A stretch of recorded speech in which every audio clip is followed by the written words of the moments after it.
Salut à tous, bienvenue dans le FC Stream Team. Salut Martin, heureux de te retrouver après 2 semaines sans te voir. Qu'est-ce qui s'est passé la semaine dernière? On va s'excuser. Alors c'est marrant parce que c'était presque prémonitoire. Il y a 2 semaines, notre émission s'appelait Nos excuses à Luis Enrique.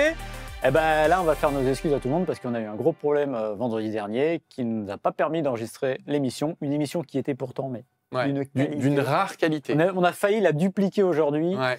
Pour refaire le même sujet, mais comme c'était après le match de l'équipe de France face à l'Azerbaïdjan, on est passé outre.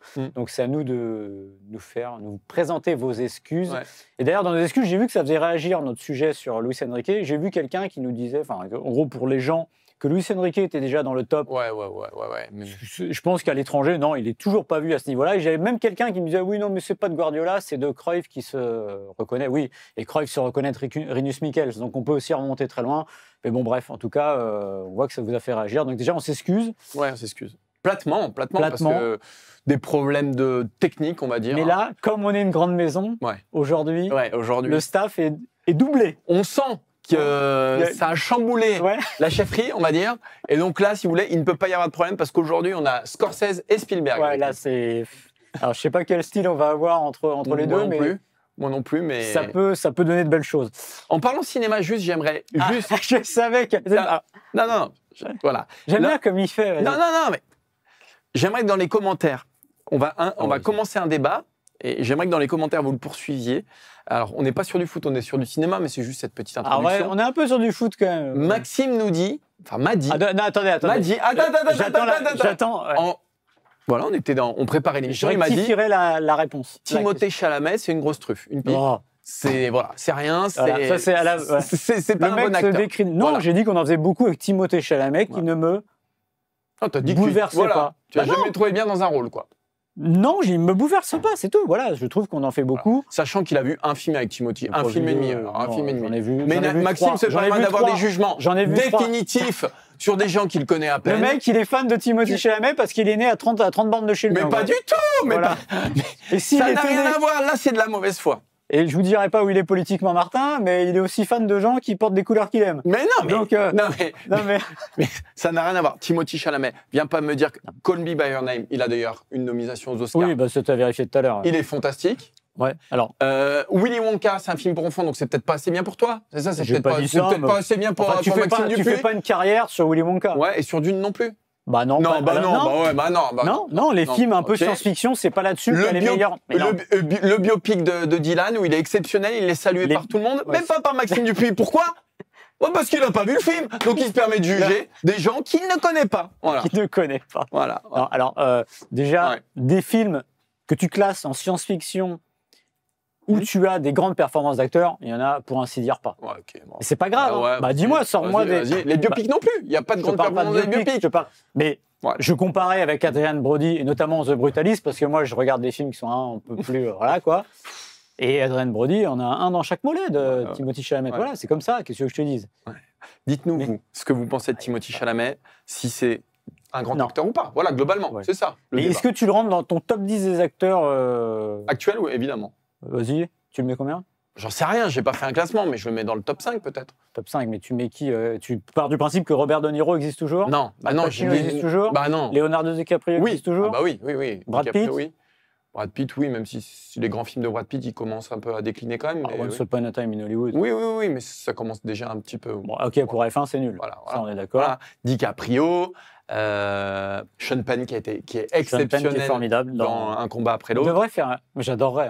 Ouais, faire un top des acteurs. Cinéma. Non, pas un top des acteurs, parler cinéma pendant 2 heures. Ouais, mais là, on va parler football, Maxime. Je suis désolé, mais bon. Voilà, donc, Timothée Chalamet est-il une truffe ou un acteur tout à fait honorable et un bon acteur de sa génération? Voilà. Tu ne fais pas grandir... Tu ne fais pas grandir le journaliste en prêtant... Mais toi non plus, parce que toi, tu juges des gens que tu connais pas. Mais je le connais pas, j'ai vu des films. Il a vu un film et demi. Il ne m'a pas bouleversé dans ses films, c'est tout. C'est pas... Pourquoi il m'a dit quoi aussi? Non, mais dans Dune, si tu veux, le problème, c'est qu'il faut que le héros soit costaud, qu'il ait des gros pecs. Mais non. Voilà, je trouve que Dune, il colle pas au personnage. Il déconstruit l'image du héros, Maxime. Donc, effectivement, ça chamboule un peu la petite vision étriquée que tu as du héros et hollywoodien. Voilà, ta petite vision étriquée, il faut juste s'ouvrir un petit peu. Voilà, c'est tout. On démarre. En tout cas, si vous n'avez pas vu The Brutalist, on en parlait aussi ce matin. Et si vous n'avez pas vu Dune, Bah, vous me direz lequel vous avez préféré. Voilà. Cinématographiquement parlant, je parle bien. Bon, bref. Alors que Dune est un très bon film, c'est pas la question. Ah, merci. C'est en dessous. Ouais. Bref. 3 sujets aujourd'hui, Maxime. 3 sujets foot, 0 sujet ciné. Que va-t-on manger ce midi? Ouais, ça j'aimerais. Il est 12h40 et honnêtement, j'ai mangé habituellement et je sais pas comment je vais être sur l'émission. Bon, tu vas être comme d'habitude. Médiocre. Premier sujet, Paris. Est-ce que Paris doit faire sauter la banque pour Ousmane Dembélé? Vous savez, c'est sorti dans la presse cette semaine. Il voudrait une revalorisation salariale. Est-ce que c'est normal vu qu'il vient d'avoir le Ballon d'Or?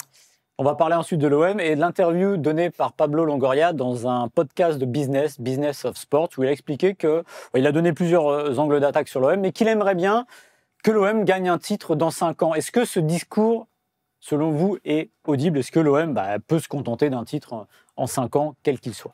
Et on terminera l'émission avec un sujet un peu particulier sur, Maxime vient d'en faire une d'ailleurs avec Timothée Chalamet, sur nos plus grosses erreurs de jugement sur des footballeurs. Donc c'est très simple. C'est soit des joueurs qu'on ne voyait pas faire carrière, des joueurs, voilà, on pensait que c'était des truffes et finalement ils ont fait une grande carrière, ou au contraire des joueurs dont on pensait qu'ils avaient un potentiel limité, qui ont fait une grande carrière. Donc Maxime, il y en a toute une cargaison parce que lui, les erreurs de jugement, c'est son ADN. Moi, j'ai dû chercher un petit peu. Je rappelle le sujet. Alors pour le coup, le sujet, celui-là est de Martin. Bah oui. Donc c'est qu'il avait des idées déjà. Non, parce que je te côtoie tous les vendredis, Maxime. Les erreurs de jugement, c'est mon quotidien. Enfin, voilà. Je rappellerai que j'avais dit que le PSG pouvait être plus fort sans Kylian Mbappé. C'est sa médaille. C'est son gilet parce pare-balles. Que j'entendais c'est son gilet le pare-balles. meilleur joueur du monde, nanana. C'est son gilet pare-balles. C'est son gilet pare-balles. Allez. Le PSG doit-il casser la tirelire pour Ousmane Dembélé? Ousmane Dembélé est sous contrat avec le Paris Saint-Germain jusqu'en 2028. Il vient de gagner un Ballon d'Or et généralement, quand on gagne un petit truc comme ça, on se dit que on peut passer au tiroir caisse. Est-ce que, selon toi, Martin, déjà, on peut même poser la question de Dembélé, est-ce qu'il a raison de faire ça? Est-ce qu'il ne prend pas un risque? Et surtout, est-ce que le PSG a intérêt de réévaluer le contrat d'Ousmane Dembélé? Qu'il ait raison de faire ça, oui. Le Ballon d'Or, tout le monde en profite. Lui, le Paris Saint-Germain, qui va faire une com dessus aussi, qui va se servir de ça. Donc, c'est normal qu'il en tire des dividendes. Et puis, finalement, qui demande une revalorisation de contrat par rapport au moment, à son statut quand il a signé au Paris Saint-Germain, où, je vous le rappelle, il sortait quand même d'un échec au FC Barcelone. Il n'était pas le joueur qu'il est aujourd'hui. Il a grandi, il a mûri, il a marqué des buts, beaucoup plus de buts. Donc, c'est normal que par rapport à son salaire initial, il demande une petite augmentation. Après, si on prend son salaire par rapport aujourd'hui au meilleur joueur du monde, si on prend Yamal, il est à 16,7 millions d'euros. Dembélé, il est à 18 millions d'euros par an. Alors, Mbappé est à 31 millions d'euros, mais disons qu'aujourd'hui, Dembélé est en gros autour du top 10 des joueurs européens. Est-ce que c'est scandaleux? Est-ce que ça ne correspond pas du tout au bonhomme, au joueur qu'il est? J'en suis pas sûr. Je pense que son salaire aujourd'hui équivaut à peu près à sa place dans la hiérarchie européenne. Et il y a autre chose. Est-ce qu'aujourd'hui un club proposerait plus à Ousmane Dembélé? Est-ce qu'aujourd'hui un club miserait tout sur Ousmane Dembélé? Ce que je veux dire, c'est que Dembélé doit autant au Paris Saint-Germain que ce que le PSG doit à Ousmane Dembélé. C'est-à-dire que c'est un joueur qui s'est transformé grâce à un collectif et grâce à un club et grâce surtout à un entraîneur. Grâce à cet écosystème-là. Donc, si tu le sors de cet écosystème-là, c'est comme à l'époque quand tu sortais les joueurs de l'Ajax Amsterdam, quand ils étaient monstrueux dans un club et qu'ils allaient se perdre ailleurs. Voilà, je pense qu'aujourd'hui, Dembélé doit être aussi très conscient de ce qu'il doit à Luis Enrique, au club, à tout ce qui a été mis en place autour de lui. Et enfin, et ce sera la fin de mon argumentation, Paris ouvrirait une boîte de Pandore quand même. S'il devait augmenter Dembélé et partir sur des hauteurs auxquelles il se refuse aujourd'hui d'aller, sur des 30 millions d'euros, ce qu'ils offraient avant à des Neymar, à des Messi, à Mbappé, j'ai peur qu'ils retombent dans une forme de fuite en avant. Donc, qu'il le fasse, c'est normal. Est-ce que Paris doit céder? Je ne suis pas certain. Oui, Paris rouvrirait cette boîte de Pandore. Oui, tout à fait. Après l'avoir fermée, c'est brillamment finalement. Comme tu lis, il a remporté le Ballon d'Or. Un Ballon d'Or, ça se monnaie. Généralement, c'est marrant, ça se monnaie aussi au moment de la signature du contrat. Parce que qui n'a pas de clause Ballon d'Or dans son contrat? Il n'y en a pas beaucoup. Alors là, on apprend dans l'équipe qu'il y a 2 versions qui s'opposent. C'est qu'il n'y en aurait pas dans son contrat. D'autres disent qu'il en aurait. Donc ça, déjà, ça peut jouer. Déjà, il y a un truc, moi, qui m'interpelle et qui m'agace, mais c'est pas seulement lui, c'est qu'il est en fin de contrat en juin 2028. Oui, il y a un peu de temps. C'est dans 3 ans. À quel moment un club doit se sentir obligé, le couteau sous la gorge, de renégocier un contrat? Non, tu as signé un contrat long. Regardez ce qui se passe en NBA. Les joueurs, maintenant, ils ont compris, ils font des contrats plus courts. Que le joueur, s'il a signé un contrat très long, il accepte d'aller au bout, ou presque, et il renégocie plus tard. Et s'il croit en lui, et justement sur un destin comme ça, il fait un contrat court en disant attendez, dans 2 ans, je serai libre ou je re-signerai. Voilà. Tu as dit son salaire dans le top 10 européen. Pour moi, je suis d'accord avec toi. C'est à peu près ce qu'il mérite. Et même, je dirais, quand il arrive au PSG, c'est presque surpayé. C'est surpayé. C'est surpayé. C'est une bonne affaire pour le PSG à l'époque. Au niveau du transfert, je crois que c'est 50 millions d'euros. Donc, par rapport à ce qu'ils ont fait à côté, c'est pas une mauvaise affaire, en tout cas. Aujourd'hui, globalement, tu as Mbappé et Haaland qui sont vraiment au-dessus. Et sinon, après, tu as une... Et surtout, moi, je pense que quand il revient en France...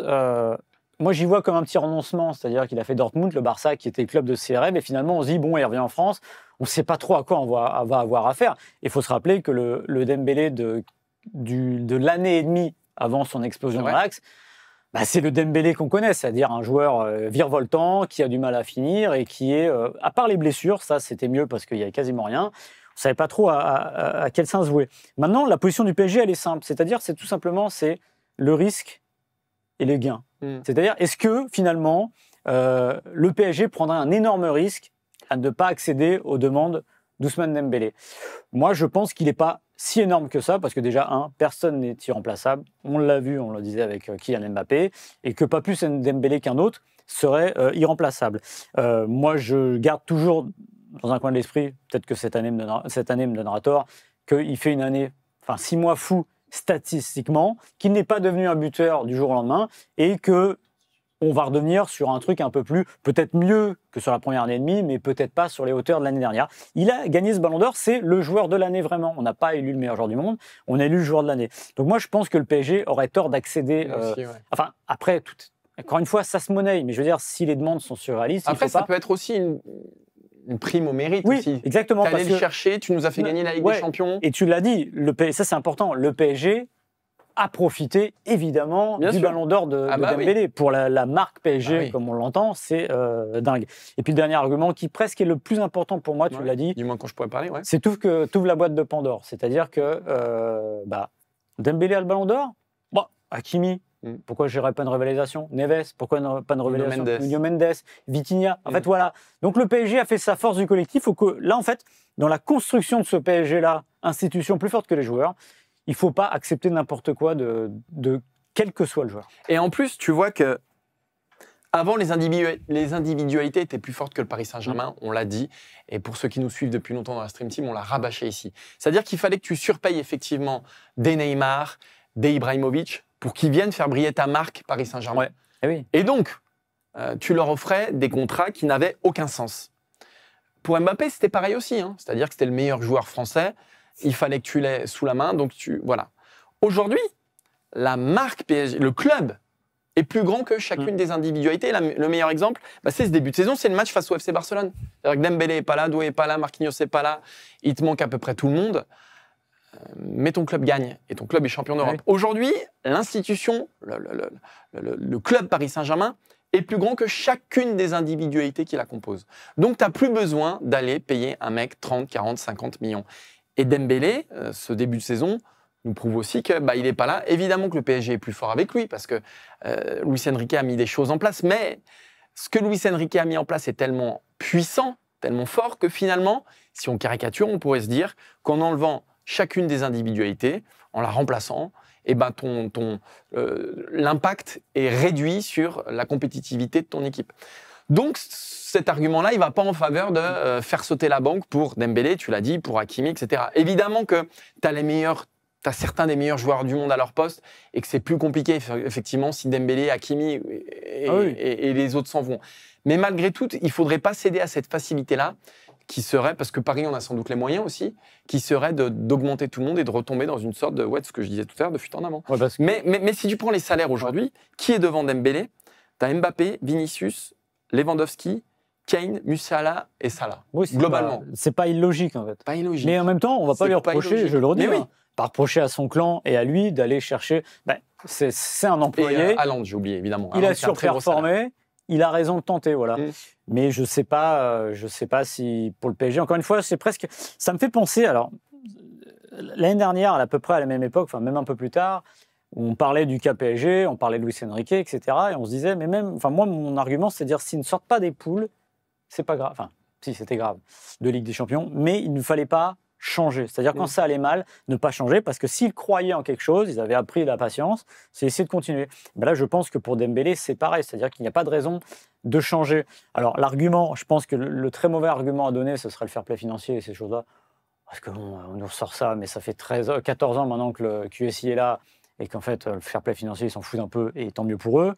Mais en tout cas, voilà, au moins d'expliquer cet équilibre de vestiaire, je pense qu'une revalorisation, pourquoi pas, mais pas faire n'importe quoi, et surtout pas retomber dans cette... Parce que imaginez un Dembélé qui est augmenté au prix d'un Neymar et qui retombe un peu dans ses travers.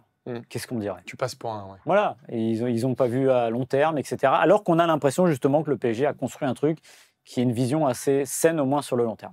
Maxime a été mon chef pendant 10 ans, et là, vous comprenez pourquoi j'ai pas eu d'augmentation pendant 10 ans. Voilà, parce qu'à chaque fois, il avait à peu près cette justement, j'ai les entretiens annuels sous les yeux.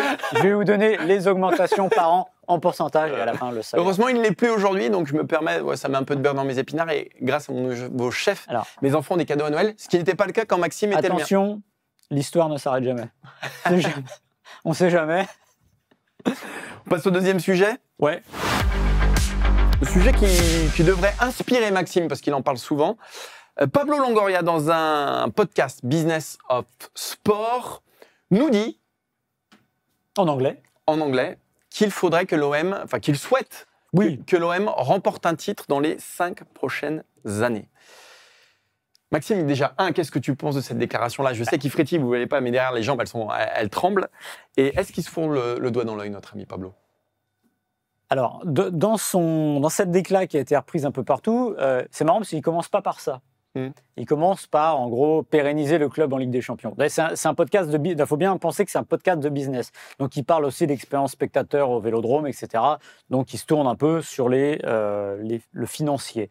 Oui, je dirais que c'est la moindre des choses que l'OM gagne un titre dans les 5 ans. Surtout que si l'OM ne gagne pas un titre avant 5 ans, ça commencera à faire longtemps, ça fera 17 ans. 18 ans sans titre. Et c'est pas normal, ça. Et ce sera plus long que la rupture entre la Ligue des Champions 93 et le titre de 2010 à la Coupe de la Ligue. Donc, en gros, vous voyez, cette période-là qui a paru être éternelle pour les supporters de l'OM de 17 ans entre l'AC1 et la Coupe de la Ligue plus le titre de champion de France, après il y a les années Deschamps, et bien là, on aurait dépassé d'1 an. Donc, évidemment, mais c'est marrant parce que l'OM est un club, même historiquement, qui a fonctionné souvent comme ça. Mais bon, ça, c'est un détail. Par cycle. Mais oui, c'est la moindre des choses de gagner un titre. Alors, là où il est malin, c'est qu'il dit un titre, il ne dit pas le titre. Parce que si on parle du titre, on pense à quoi ? Évidemment, au titre de champion de France. Ou à la Ligue des Champions. Ouais. Maintenant, on peut réfléchir à ce qui est normal et pas normal. Est-ce qu'il est normal que l'OM là, Maxime va m'énerver. n'ait pas gagné un titre ou n'en gagne pas un dans les 5 années à venir et n'en ait pas gagné depuis 2012 et la Coupe de la Ligue ? Ben non, c'est pas normal. C'est pas normal que l'OM n'ait pas gagné la Coupe de France depuis 1989. C'est pas normal que l'OM perde la finale en 2007 face à Sochaux. C'est pas normal qu'il la perde en 2006. C'est un peu plus normal qu'il la perde en 2016 contre le PSG. Et comme c'est pas normal que l'OM se fasse sortir par Andrézieux qui vous voulez au premier tour des Coupes de France. Donc ça, c'est sûr. Respecte Andrézieux, mais vas-y. Ce qui n'est pas anormal, en revanche, c'est que l'OM n'ait pas gagné le championnat. Alors, si on me dit toujours, oui, mais Lille l'a gagné, oui, mais Monaco l'a gagné. Alors Monaco, c'est un cas à part, parce que là, Monaco, c'est peut-être la seule équipe de France qui, pendant une saison, a eu un effectif plus fort que celui du PSG. On peut au moins, touche-touche. Lille, ok, c'est une anomalie, mais en l'occurrence, que l'OM ne soit pas champion de France, c'est pas anormal que l'OM espère l'être au début de chaque saison. C'est plutôt normal, mais qu'à la fin, ça se termine pas très bien. Bah oui, c'est pas anormal, parce que je ne vais pas revenir là-dessus. Allez, ça y est, là, attends, j'enclenche la manivelle, vas-y. On est à 3,5 de budget de différence. Et c'est ce qui est normal pour l'OM, mais aussi pour les autres. Quand un club a 850 millions de budget et qui démarre le championnat comme il démarre, avec une défaite justement à Marseille, un nul et coup-ci, coup-ça en mettant des jeunes, bah voilà, et la marge est trop importante. Donc oui, ça serait mieux pour l'OM qui ait quand même une Coupe de France à un moment. Parce que, en effet, moi, ce que je trouve pas normal, c'est de ne pas avoir gagné de titre depuis 2012, ne serait-ce qu'avoir attrapé une Coupe de la Ligue quand elle existait encore, ou une Coupe de France. Guingamp, Saint-Etienne, Toulouse, Nantes, Lille, Monaco, Strasbourg, Bordeaux, Rennes. Voilà les clubs qui ont gagné un titre, que ce soit champion de France, Coupe de la Ligue ou Coupe de France. Et oui, évidemment. Depuis 2012 et donc la dernière Coupe de la Ligue de Marseille. Donc là, il y a deux anomalies, c'est que tu ne retrouves ni Marseille ni Lyon, qui sont les deuxième et troisième budgets de Ligue 1, globalement, sur cette période-là. Ça, c'est inadmissible. C'est inadmissible que Marseille n'ait pas effectivement remporté un trophée. Mais dans ce que dit Longoria, j'ai pris la décla en intégralité. Gagner le prochain match, donc qu'est-ce qu'on souhaite à l'OM? Donc lui, il dit gagner le prochain match, gagner le mois prochain, se qualifier pour la Ligue des Champions, gagner un trophée, ce qui vous aide à gagner de la stabilité. Là, on touche le point essentiel, c'est-à-dire que tu parles, je suis d'accord avec toi quand tu parles de budget. Ah non, mais tu as raison. Mais il faut juste arrêter de se cacher derrière cette excuse qui en est une, mais il ne faut pas la sortir là encore comme un gilet pare-balles ou comme un bouclier à chaque fois qu'on pointe à l'OM son manque de résultats, son manque de palmarès, son manque de ci, son manque de ça, ou l'écart face au Paris Saint-Germain. Ça ne peut pas être la seule excuse, puisque je t'ai cité tous les clubs qui avaient gagné des titres. Quand on parle de stabilité, en ces termes-là, dans cette optique-là, l'exemple du Paris Saint-Germain est très bon. C'est-à-dire que le PSG, pendant des années, ils ont dit, comme Longoria le dit, on va gagner dans 5 ans la Ligue des Champions, on va gagner la Ligue des Champions, on va gagner la Ligue des Champions. Ils n'y sont jamais parvenus en dépensant des sommes folles. Ils ont rationalisé leur projet, ils ont acheté un peu de stabilité, évidemment avec des joueurs qui coûtent un rein, mais malgré tout, avec une forme quand même de stabilité dans l'effectif, avec un entraîneur auquel ils ont fait confiance. Et comme par hasard, ils ont fini par gagner la Ligue des Champions lors de l'année où on s'y attendait le moins, quand même. Hein. Ça faisait 10 ans qu'ils avaient des équipes sans doute plus clinquantes, sans doute plus excitantes sur le papier, mais ils l'ont gagné. Marseille doit prendre cet exemple-là.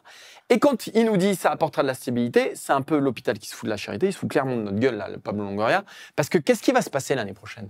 Là, ils ont une super équipe. Franchement, l'OM, ils ont une super équipe. Peut-être que, et pourquoi pas un titre cette année, alors peut-être pas de champion de France, mais une coupe, pourquoi pas? Pourquoi pas faire un bon parcours en Ligue des Champions? Mais ça ne changera rien. C'est-à-dire que le 31 mai, de juin, juillet, août, ça va être de nouveau n'importe quoi. Il va en vendre 25, il va en acheter 37. Et quand on parle de stabilité, c'est le vrai problème. Regardez sur cette période le nombre d'entraîneurs qu'a consommé l'Olympique de Marseille, le nombre de joueurs, j'en parle même pas. Donc le vrai problème, il est sans doute autant là que sur la différence, évidemment, pharaonique de budget avec le Paris Saint-Germain. Ouais. Ah, si on le prend en mots, comme tu as dit, là, c'est lui qui parle de stabilité. Ouais, et puis ce qui est fort, c'est qu'il y a 2-3 ans, il donne une interview, je crois, à SoFoot, où il explique... à SoFoot, oui. Ah oui, SoFoot, c'est terminé depuis longtemps. Où il explique, en gros, non, mais le football moderne, c'est du mouvement permanent, etc. Et puis à un moment, il se rend compte que c'est une connerie parce que la saison se passe mal, et il dit, non, il faut de la stabilité. Or, à partir du moment où il a dit qu'il fallait de la stabilité, il y a sûrement eu 40 ou 50 mouvements de joueurs derrière, et j'en passe sur les entraîneurs. Déjà, l'OM a gardé son entraîneur cette année, ce qui est déjà une forme de performance. Après, ce qui peut changer, et si on s'en tient aux mots, parce qu'on pourrait très bien entendre le fait que l'OM n'est pas stable parce qu'ils sont obligés de faire des coups, parce qu'il n'y a pas beaucoup d'argent, parce qu'il n'y a pas de revenus de la C1. Si Longoria arrive, et son groupe de Zerbi, Benassia et compagnie, à passer les poules en Ligue des Champions, faire un 8e par exemple, ramasser 80 millions, et se requalifier, peut-être que là, mais c'est là où on les prendra au mot en disant, mais si dans ta défense, Aguerd, Pavard et compagnie ne sont plus l'année prochaine, c'est dire, mais en fait, non, tu ne tiens jamais tes promesses, ça sera toujours la même chose. Mais parce je pense que c'est dans son ADN profond, il adore ça. Oui, mais oui, ça, il aime ça. De toute façon, il n'y a qu'à voir, parce que là, on se fait lire. Encore une fois, moi, j'attends, parce que là, c'est pas trop mal l'OM, on verra à la fin de l'année, mais cette dernière semaine de mercato, en vrai, c'est pas possible. C'est-à-dire que s'il manque un point à la fin de la saison pour se qualifier en Ligue des Champions ou gagner un titre, par exemple, on dira, regardez Rennes, regardez toutes ces choses-là, regardez avant. Donc oui, c'est vrai que la stabilité, c'est bien d'en parler. Moi, je ne compare pas avec le PSG, en revanche, parce que la stabilité, en fait, le PSG est super stable parce que... Attends, je te rembobine. Quand tu gagnes, quand tu as des salaires à 15 millions, évidemment, que tu es stable, tu ne pars pas. Bien sûr. Voilà, donc ça, c'est important. Mais tu as quand même une forme de rationalité, mais dans la galaxie Paris Saint-Germain. Ah oui, là maintenant, oui. Voilà. Mais la bascule, pour moi, elle est là. C'est-à-dire que si l'OM se qualifie dans les 3 premiers, termine dans les 3 premiers du championnat cette année, rejoue la Ligue des Champions l'année prochaine, en ayant ramassé peut-être 50 ou 60 millions, 70 millions cette année, et là, il faudra le prendre au mot. C'est-à-dire que oui, d'accord, tu veux gagner un titre, Pablo, mais si tu veux gagner un titre, il va falloir faire un peu de stabilité. Et là, tu peux le faire. Par contre, ce que j'aime, c'est qu'il reparle de gagner un titre. C'est-à-dire que, surtout dans un podcast de business... Ce que j'aime moins, c'est que ça arrive à la fin. Ouais, mais c'est-à-dire les comptes dans le vert, bien vendre, bien acheter, tout ça. Quand tu prends l'essence même, c'est pas ça qui nous fait vibrer comme supporter. Moi, j'ai toujours été étonné à l'époque. Je me souviens, il va gagner un titre. Mais ramène tout Marseille au Stade de France. Ou la finale de la Coupe de France, elle n'aura pas lieu au Stade de France. Mais je ne sais où. Fais vivre une émotion, fais vibrer le gamin qui s'en souviendra 20 ans plus tard. Oui. Le gamin, il se souviendra pas que tu as super bien vendu, moi, je me souviens d'une discussion, Amine Gouiri ou je sais pas qui. Une discussion que j'avais eue, je crois que c'est un supporter monégasque qui se félicitait au 31 août, je sais plus quelle année, que son club avait fait de la plus-value sur les transferts. Mais on s'en fout. Super, mais tu bosses au Crédit Agricole? Non, alors tu devrais t'en foutre. Enfin, je veux dire, ce qui t'intéresse, c'est d'avoir des titres et d'avoir des bons joueurs. Et c'est comme ça. Et les souvenirs, c'est pas un transfert. Aussi. Exactement. Et les souvenirs, c'est aussi ça. C'est les joueurs auxquels tu t'identifies. À Marseille, c'est impossible. Les mecs restent 6 mois. Construis une belle équipe avec des joueurs qui font rêver les gosses et qui restent, qui peuvent marquer des générations et qui soulèvent des trophées. C'est aussi simple que ça. C'est ce que fait le Paris Saint-Germain aujourd'hui. Ils ont incarné leur réussite. Il y a une réussite, mais ils l'ont incarnée. Aujourd'hui, il y a un sentiment d'appropriation de l'équipe du Paris Saint-Germain qui avait moins un moment où, effectivement, avec Messi, avec Neymar, alors pour le coup, tu avais des incarnations, mais ils étaient trop loin des supporters. Oui, trop impersonnels. Le stade se sentait... Aujourd'hui, ils sont complètement investis. C'est un projet... Le Paris Saint-Germain, c'est un projet qui fait qu'un. Et je pense qu'avec 280 millions d'euros de budget, tu peux quand même te faire une équipe pas dégueulasse, où le Vélodrome est un fond derrière, une équipe qui dure un peu. Et après, la cerise sur le gâteau, c'est d'aller chercher des trophées. Mais fais rêver tes générations qui arrivent là. Les mecs qui restent 1 an et demi, 6 mois, ça suffit pas, quoi. Tu prends les derniers joueurs qui ont un peu symbolisé l'OM, lesquels les supporters ont pu s'attacher. Dimitri Payet. Mandanda, Thomas. Non, plus, je rajoute Guendouzi aussi. Ouais. Qui, pour le coup, avait vraiment cette espèce d'ADN. Voilà, bon, un peu parfois exacerbé, mais il y avait ce côté... Oui, mais c'est des mecs qui sont restés longtemps aussi. Ouais, mais Guendouzi, ça se termine très mal. Enfin, je veux dire, il ne le garde pas au moment où il faut le garder. Enfin, je veux dire, c'est pas... Mais là, sur les dernières années, derrière, tu derrière, à qui? Moi, c'est simple. Hein, on monte les 3-4 dernières saisons, si on me demande de refaire... Rongier à la limite, mais bon... Oui, mais Rongier, il attache pas. Mais oui, il y a quand même cet attachement aux joueurs, mais pas un attachement viscéral comme tu peux l'avoir avec Payet, avec Mandanda. À qui sur les dernières années? En fait, moi, si tu me demandes là de te faire les 3 dernières années, les effectifs, je pense que je me trompe. Ouais. Parce que les joueurs, je veux dire, lui, il était là. Non, il n'était pas à ce moment-là, etc. T'avais Rabiot à un moment qui... Et puis... Et voilà. Il y avait Rabiot. Voilà. Donc bon, les trophées, c'est bien, mais tu parles de stabilité, Pablo. Ouais, vas-y, fonce. Mais en tout cas, oui, un titre dans les 5 ans, ce serait la moindre des choses. Ouais. Ce serait la moindre des choses, sinon ça ferait assez long quand même de partie jusqu'en 2030. Bon, là, on va passer à une partie que j'aime bien. Une partie un peu originale. On va vous faire les coulisses du truc. On est sur une semaine internationale, l'actualité n'est pas débordante. Et on s'est dit, on passe sur YouTube, on va faire aussi des petits formats qui vous permettront aussi de réagir. Vous aussi, vous allez pouvoir donner vos plus grosses erreurs de jugement. N'hésitez pas dans les commentaires, parce on voulait le faire cette semaine, mais comme on n'a pas eu d'émission la semaine dernière, on ne l'a pas fait. On va reprendre vos commentaires et souvent faire un débrief en début d'émission pour discuter avec vous de ce que vous nous dites. Donc n'hésitez pas à venir argumenter surtout, pas juste dire vous avez tort, vous êtes des pipes. Donc le principe est simple, on va vous donner nos 3 plus grosses erreurs de jugement. De journalistes ou non d'ailleurs, parce que parfois on n'était pas encore en fonction, entre guillemets. Mais voilà, c'est des joueurs soit dont on n'a pas décelé le potentiel tout de suite, donc on s'est gouré, soit dont le potentiel était très très élevé, où on s'est dit non mais ça ne durera pas. Et, voilà.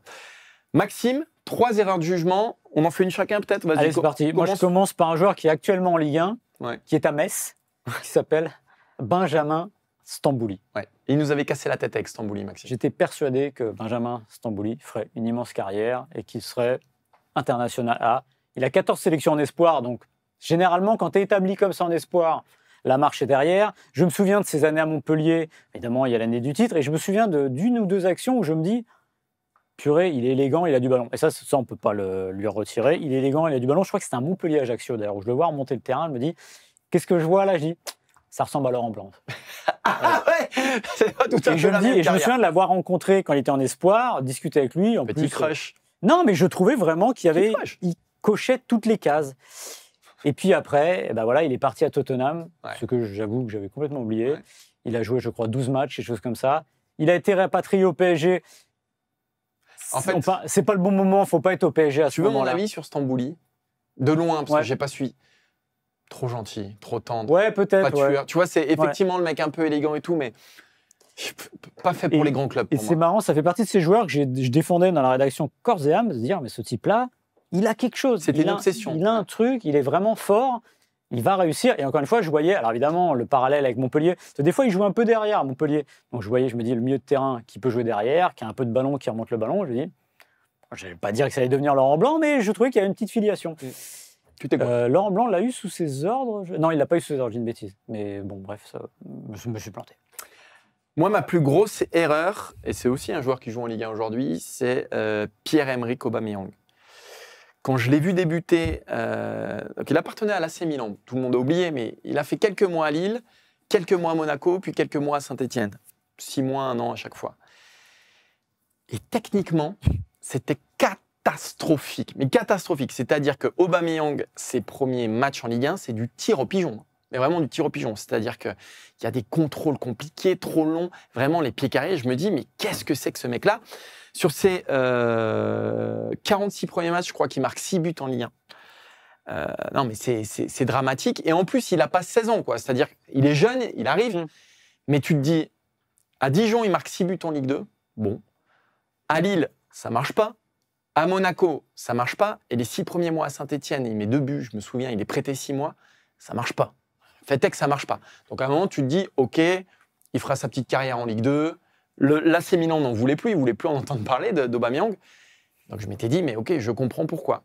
Si on m'avait dit que ce mec-là jouerait à Dortmund, à Arsenal, à Barcelone, à Marseille. Ouais, à Marseille.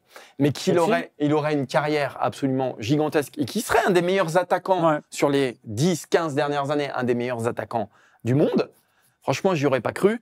Après, on peut l'expliquer, c'est-à-dire que il a failli, lui aussi, sombrer dans cette politique de prêt où un grand club t'achète, te prête 6 mois. Et on voit qu'avec lui, ça marchait pas. C'est un mec qui avait besoin de stabilité et de constance. Il avait besoin qu'un entraîneur dise « Ok, tiens, voilà les clés. On s'en fout sur ce match-là. Ce qui compte, on te prend pour 1, 2, 3 ans. » Et il a failli se plomber comme d'autres se sont plombés. Et il doit sa carrière. Et là, je dis chapeau à Christophe Galtier qui a décelé dans ce prêt de 6 mois à Saint-Etienne le talent, le potentiel d'un mec. Moi, alors, je regardais les matchs effectivement derrière ma télé, d'un peu loin.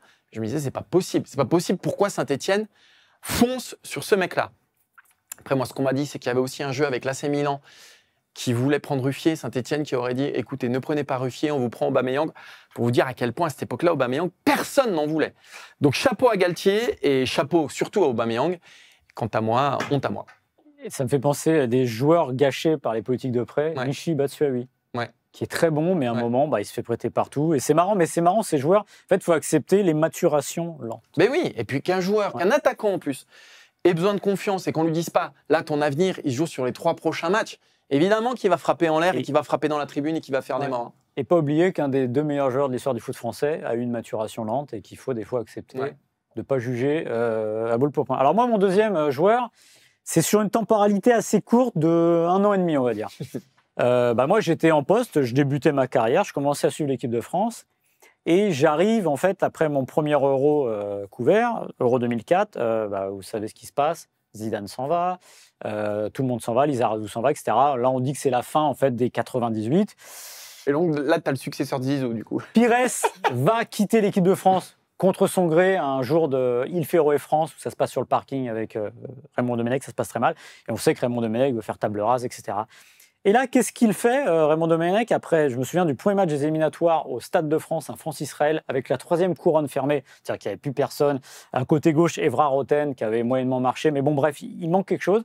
Et bien, à un moment, au rassemblement d'après, il lance Vikash Dorasso. Et là, tu te dis, ça y est, on a le successeur de Zizou. Il faut que vous retrouviez les comptes rendus ou les notes de l'époque.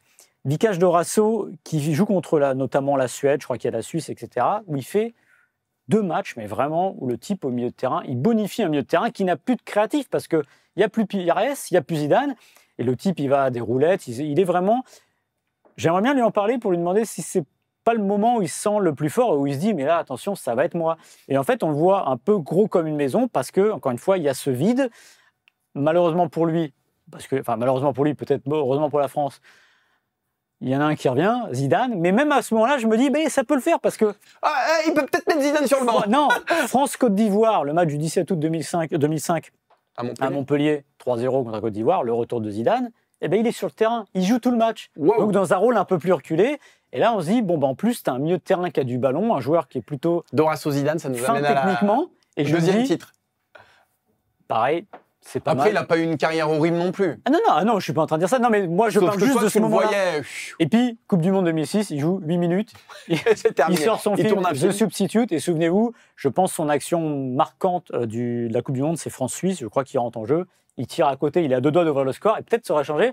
Mais vraiment, je pensais à l'automne et à l'hiver 2004-2005 que... alors, non pas qu'on avait un successeur Zidane tel qu'on pouvait penser comme Gourcuff, mais que la solution au problème de l'équipe de France était là. Or, je pense que les problèmes de l'équipe de France, ils dépassaient lui, c'était plus ce qu'il y avait sur le banc. Moi, il y a un joueur aussi en équipe de France où je me suis dit, là, c'est une évidence, et c'est la pièce du puzzle qui manque à l'équipe de France en 2018 à la Coupe du Monde. Cet homme, il s'appelle Thomas Lemar. Il fait un match contre les Pays-Bas en août 2017, si je ne dis pas de bêtises, où il met 2 buts. Ouais. J'y étais. Et ensuite... Le jour du transfert de... Non, tu n'étais pas, tu faisais le mercato, toi. C'est le jour du transfert de Mbappé. Ouais, 31 août. Et en mars, contre la Russie... Ouais. C'est la Russie oui, la Russie. En mars il y a 2018. Colombie et Russie. Non, Colombie. C'est contre la Colombie. En mars 2018, où il est monstrueux. Et c'est toute une période de l'équipe de France où on se dit, mais qui va jouer à gauche? À droite, on a à peu près, c'est Kylian Mbappé. Ouais. Dans l'axe, on a à peu près, c'est Giroud, Griezmann. À gauche, on n'a personne. Et à ce moment-là, je me dis, bon, bah voilà, il résout tous les problèmes.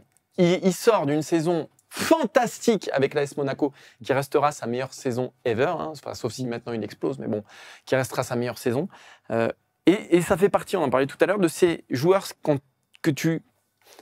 qui grossissent avec un collectif monstrueux, mais quand tu les extrais de ce collectif-là, eh ben c'est beaucoup plus compliqué. Et Thomas Lemar, je pense qu'il a manqué peut-être un peu de force, un peu de caractère, mais il est parti à l'Atlético dans un club qui ne mettait pas en valeur ses qualités. Il y a eu des blessures, il est resté sans doute un peu trop longtemps et il a fini par sombrer. Et même à la Coupe du Monde 2018, finalement, Deschamps lui préfère Blaise Matuidi. Alors que moi, pendant longtemps, j'ai milité pour Lemar et que je pensais qu'on allait être champion du monde avec Lemar titulaire. Bah, ils ont été champions du monde avec Lemar remplaçant. Alors que moi, j'ai défendu Matuidi dès le deuxième match. Vous pouvez retrouver les vidéos. Voilà, il ne peut pas s'empêcher. Mais voilà, avec Lemar, je me suis bien trompé. Mais je pensais qu'on aurait l'ailier gauche de l'équipe. Qu'est-ce qui lui a manqué? Je pense avoir le caractère d'un Florent Malouda. Oui, c'est vrai, il a manqué de caractère. Voilà, un caractère à la Malouda, le mec qui baisse pas pavillon dès qu'on lui dit quelque chose. Le talent, je suis persuadé qu'il l'avait quand même. Ah oui, super pied gauche. Et comme tu dis, ce match face aux Pays-Bas, c'est... Et puis il défend. Oui, il avait la qualité. Et c'est fou d'ailleurs de... Comment... Ses 10 premières sélections, il met 3 buts en jouant des bouts de match. Ouais. Et comment tu disparais à un moment alors que tu... Ouais. Alors c'est l'histoire du foot, évidemment, il n'y a pas de la place pour tout le monde, mais... Alors moi, il y a une grande disparue. Ah ouais, elle est bien disparue, elle. Mais moi, je me l'explique très bien. Alors, j'ai un défaut, il faut bien en avoir un. Ah, j'en vois pas qu'un. C'est que, quelle que soit la compétition, et je le reconnais, je vois toujours l'Allemagne plus forte qu'elle ne l'est. Mais c'est une obsession. Mais parce que, et ça, je l'explique très, très facilement. Parce que tu es né avec ça. Je suis né avec ça, c'est-à-dire que moi, j'ai connu... Et tu as grandi avec ça. J'étais pas né quand l'Allemagne a gagné 74, mais il faut savoir que l'Allemagne des années 70, c'est Euro 72, 74 Coupe du Monde, finale Euro 76, victoire à l'Euro 80, la RFA. Et puis derrière, c'est finale Coupe du Monde 82, finale Coupe du Monde 86, victoire en 90, finale de l'Euro 92, quart de finale il se plante en 96 et... il se plante pas en 96, il gagne en 96. Il se plante un peu au Coupe du Monde 94 et 98. Donc pour moi, l'Allemagne... Finale 2002. Voilà, c'est toujours là. Demi-finale 2006. Et c'est vrai que je n'arrive toujours pas à faire mon deuil de me dire que l'Allemagne va toujours réussir. Et je le reconnais, à chaque compétition, j'ai un problème avec ça, c'est de penser que l'Allemagne, méfiez-vous des Allemands, parce que ceci, parce que cela. Mais en fait, le problème, c'est que la bascule, c'est quoi? C'est 2010, parce que vous allez me dire, 2010, ils font une bonne Coupe du Monde, ils vont en demi. Mais c'est une Allemagne qui a changé. Ballack 2014, c'est pas mal aussi. Oui, mais 2010, mais le début de 2010, c'est-à-dire qu'ils changent complètement de paradigme. L'ADN a changé. Alors 2014, évidemment. 2006, même dès 2006, dès la Coupe du Monde chez eux. Ils font demi-finale quand même. Oui, mais ils changent aussi leur ADN. Ils changent, voilà.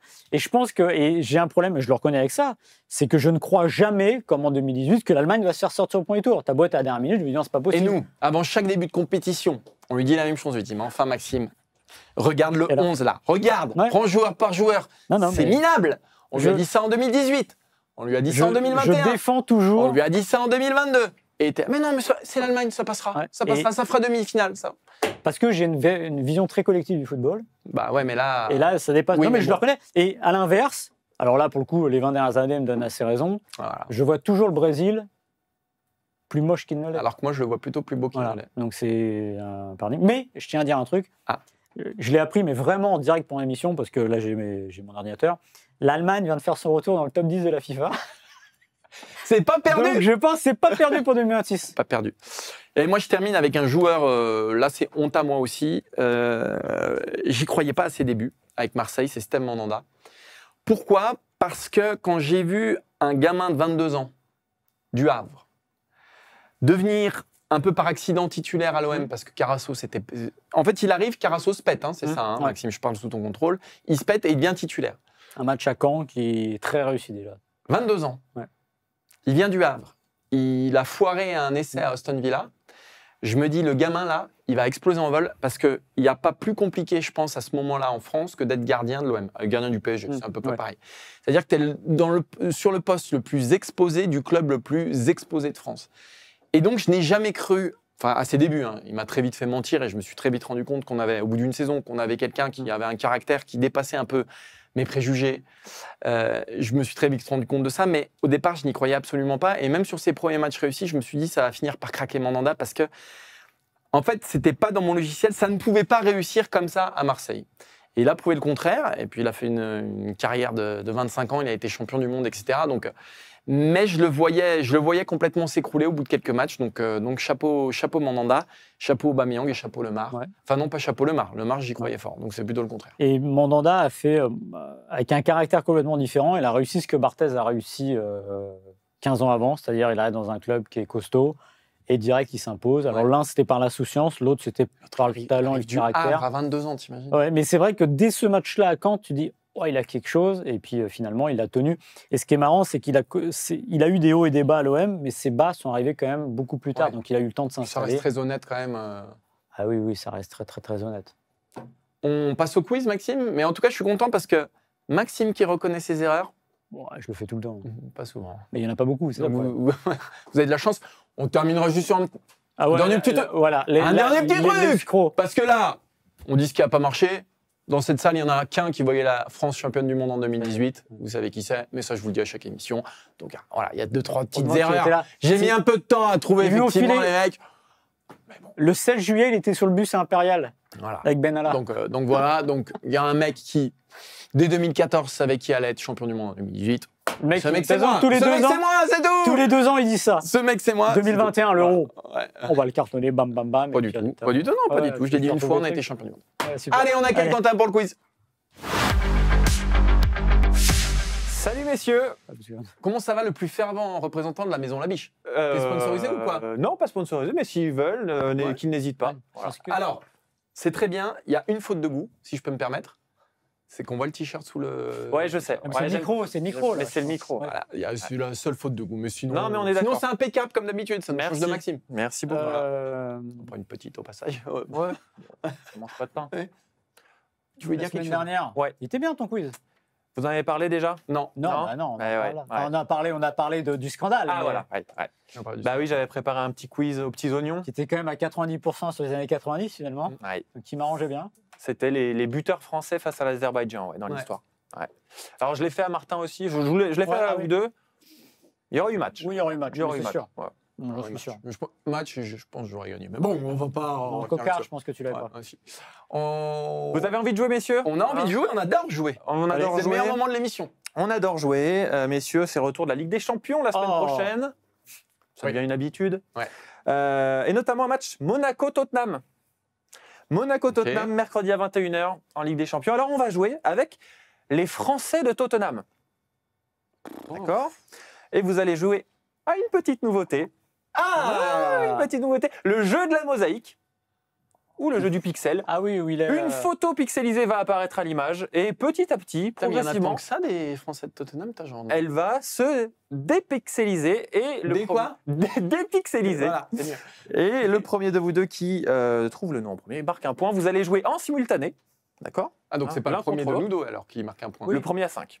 Ah oui, d'accord. Le premier à 5, bonne réponse. Précis dans tes explications. Ouais, on sent que le jeu, la pixel, il maîtrise moyen. Mais non, mais... Non, on sent que une image... tu vas à tâtons, que c'est du brouillon. Ouais. Tu nous as... Mais ce qui va être dur, c'est qu'on va citer, peut-être si on se trompe, on va citer des noms. Alors, oui. est-ce qu'on partira pas du principe qu'il y a une réponse possible par ouais, mais dans ce cas-là, on attend que ça se pixelise. Bah après, c'est le premier qui trouve la réponse. Donc, c'est pas chacun notre tour. Bah si, vous jouez en même temps. Oui, mais donc, s'il a dit la réponse est trompée, j'attends que ça dépixelise. Ah bah, après, c'est à vous de prendre le risque.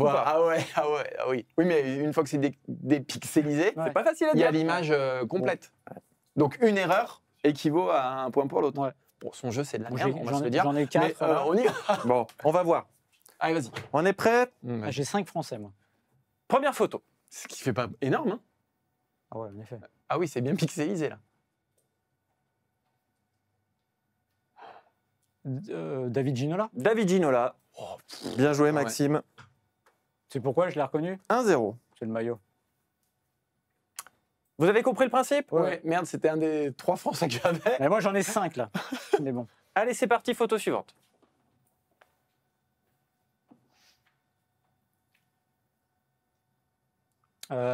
Younes Kaboul. Non. Bah attends, on va laisser des... Oh non. Non, mais attends, c'est facile. Dalmat. Stéphane Dalmat. Un partout. Bah, je savais même pas que Dalmat avait joué. Donc je découvre. Là, je me suis dit que c'était un photomontage. C'est bien pour notre culture. Photo suivante. J'avais complètement oublié que Dalmat avait joué. Enfin, je sais même pas si j'étais au courant. C'est bien foutu, hein, techniquement. Il y a du boulot derrière. On dirait Saliba. Wow. Ah, Malbranc. Steve Malbranc. Ah, bien joué. Bien joué, Martin. Wow, je ne me rappelais pas qu'il avait joué à Tottenham. 2-1 pour Martin. Photo suivante. Français de Tottenham.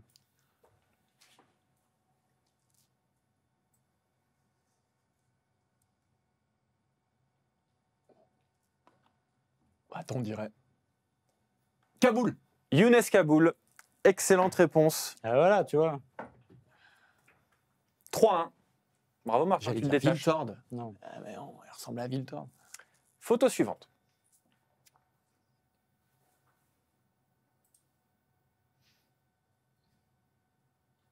Oh, mais attends.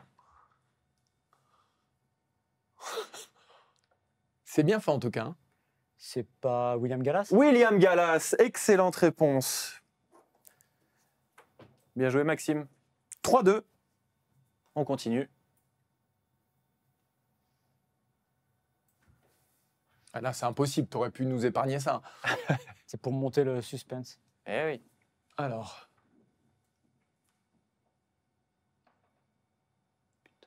Ça. Louis Saha, exactement. Tu savais qu'ils avaient joué à Tottenham? Mais non, mais c'est pas grave. Absolument pas qu'il ait joué à Tottenham. Mais il a fait combien de matchs à Tottenham?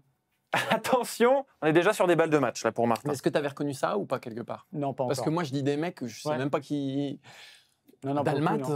Ah ouais, Dalmat. Bah si, je l'avais reconnu après, mais possible de. Mais j'aimerais bien toutes les faire, même si je gagne, parce que oui, j'aime bien sûr, allons-y. 4-2, balles de match.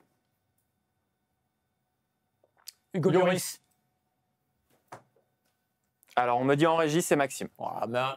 On me dit en régie, c'est Maxime. Là, c'est une arnaque, là, t'as vu le maillot jaune. Bah, le maillot jaune, bah oui, c'est le maillot jaune. Je l'attendais depuis tout à l'heure. Hugo Lloris, 4-3, quel match? Putain, mais attends. C'est palpitant.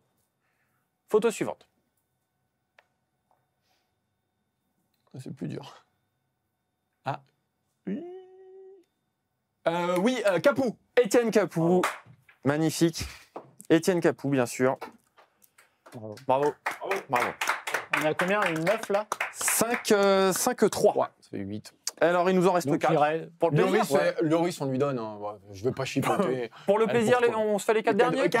J'aime bien quand il est comme ça. Je lui ai donné Kaboul. Kaboul, il se rappelait même pas qu'il jouait. Là, 7. Et je peux te donner. Ce Maxime-là, c'est mon préféré. Sans les voir, je peux te donner des. Je peux t'en donner 2 déjà.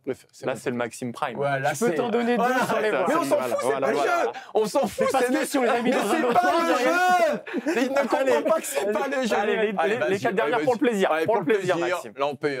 Mais je m'en fous, moi. Je m'en fous, moi, ouais, t'as bien l'air de t'en foutre. Un mec qui a marqué. Ah bah c'est pas Benjamin Stambouli? Benjamin Stambouli. Putain, ouais, c'est le tien. Bah oui, je l'ai dit tout à l'heure. On en parlait. Ah, tu l'as dit tout à l'heure? Mais oui, j'en ai parlé, il a joué 12 matchs à Tottenham. Ah, oui. Et c'est pour ça, quand il a commencé le coup, je me suis dit merde. Photo suivante. Moussa Sissoko. Ouais. Moussa Sissoko, très fort, Maxime. Non, mais c'est bien. Ouais, c'est bien. Pour dire, si on était jusqu'à 12. Non, bah oui, mais c'est le premier à 5. C'est le premier à 5. C'est le premier à 5. Photo suivante.